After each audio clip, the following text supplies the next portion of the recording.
ছড়াচ্ছে স্ক্যাবিস, হতে হবে সতর্ক। বাংলাদেশে হঠাৎ করে ছড়িয়ে পড়ছে একটি চর্মরোগ স্ক্যাবিস। এটি শুধু একটি সাধারণ চুলকানি রোগ নয়, বরং একটি ছোঁয়াচে, কষ্টদায়ক ও দ্রুত ছড়ায়। আজকের ভিডিওতে জানব কেন এই রোগ ছড়াচ্ছে, কাদের বেশি ঝুঁকি এবং কীভাবে প্রতিরোধ করা সম্ভব। প্রথমে জানতে হবে স্ক্যাবিস কী। স্ক্যাবিস এক ধরনের ছোঁয়াচে চর্মরোগ যা সারকেপ্টিস স্ক্যাবিস নামক একটি ক্ষুদ্র মাইটের কারণে ছড়ায়। এটি ত্বকের নিচে ঢুকে ডিম পাড়ে, ফলে শুরু হয় প্রচণ্ড চুলকানি, ফুসকুড়ি ও ইনফেকশন। এটা ছড়ানোর কারণ কি? এটা ছড়ানোর কারণ হচ্ছে অপরিষ্কার অপরিচ্ছন্ন পরিবেশ বা অপরিষ্কার অপরিচ্ছন্ন থাকা।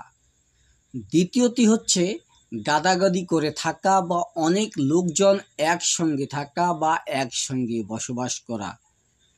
এরপর দেয়ালে এবং বিছানার কাপড় শেয়ার করা বা একই বিছানায় একই দেয়ালে অনেকজন ব্যক্তি ব্যবহার করা। শিশুদের স্কুলে সংস্পর্শ। এক স্কুলের বাচ্চার বা স্কুল পড়ুয়া ছেলেমেয়েদের যদি কারো স্ক্যাবিস হয়ে থাকে, সে বাচ্চাটি যখন স্কুলে যাবে তখন অন্যান্য বাচ্চাদের হওয়ার সম্ভাবনা এবং ঝুঁকি একদম 99%। এই জন্য স্কুল পড়ুয়া বাচ্চাদের বা স্কুলগামী ছাত্রছাত্রীদের এটা হওয়ার সম্ভাবনা অনেক গুণে বেশি থাকে। এরপর হচ্ছে দেরিতে চিকিৎসা গ্রহণ।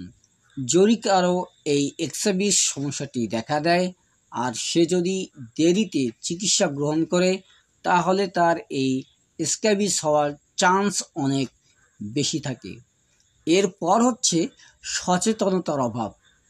যাদের স্ক্যাবিস হচ্ছে বা যারা নোংরা পরিবেশে আছে বা অপরিচ্ছন্ন পরিবেশে আছে, তাদের যদি সচেতনতার অভাব থাকে তাহলে এই স্ক্যাবিস হওয়ার চান্স অনেক বেশি থাকে। এবার আমরা জানব এই স্ক্যাবিসের লক্ষণগুলো কি কি। সাধারণত যে স্থানে স্ক্যাবিসের জীবাণু থাকে সেই জায়গাটি রাতে সবচেয়ে বেশি চুলকায়।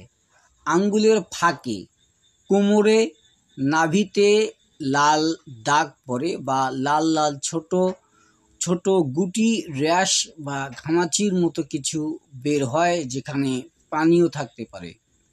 এটা বাচ্চাদের মাথা ও মুখেও হতে পারে। তো এটার প্রতিরোধ ও চিকিৎসা কী? সাধারণত আলাদা আলাদা দেয়ালে এবং বিছানার ব্যবহার করতে হবে। গরম পোশাক পানিতে ধুতে হবে, পোশাক গরম। কারণ আর একটা বিষয় এখানে, সেটা হচ্ছে স্ক্যাবিস গরম পোশাকে বা উষ্ণ পরিবেশে বেশি বৃদ্ধি পায়।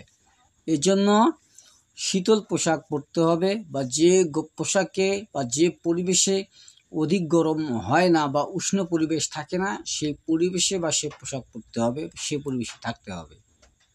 এরপর পোশাক অবশ্যই গরম পানিতে ধুতে হবে ভালো করে। পারমেক্সিন বা ছালপার মলম ব্যবহার করতে পারেন, তবে অবশ্যই চিকিৎসকের পরামর্শে। পরিবারের সবাইকে একসাথে চিকিৎসা গ্রহণ করতে হবে। হোমিওপ্যাথি ও ঘরোয়া চিকিৎসা বিকল্প হিসেবে ভাবা যেতে পারে। স্ক্যাবিস ছড়াচ্ছে, কিন্তু সচেতনতা থাকলে এটা প্রতিরোধ করা যায়। আপনি সচেতন থাকলে আপনার পরিবার ও সমাজ নিরাপদ থাকবে। চলুন সবাই মিলে বলি, ছড়াতে দেব না স্ক্যাবিস। সুপ্রিয় বন্ধু, পরবর্তী ইম্পর্টেন্ট তথ্যটি পেতে চ্যানেলটিকে সাবস্ক্রাইব করুন, পাশে থাকা বেল আইকনটি বাজিয়ে দিন। আপনার গুরুত্বপূর্ণ মতামত কমেন্টে জানাতে একেবারেই ভুলবেন না। দেখা হচ্ছে নেক্সট ভিডিওতে। সেই পর্যন্ত ভালো থাকুন, সুস্থ থাকুন, সুন্দর থাকুন।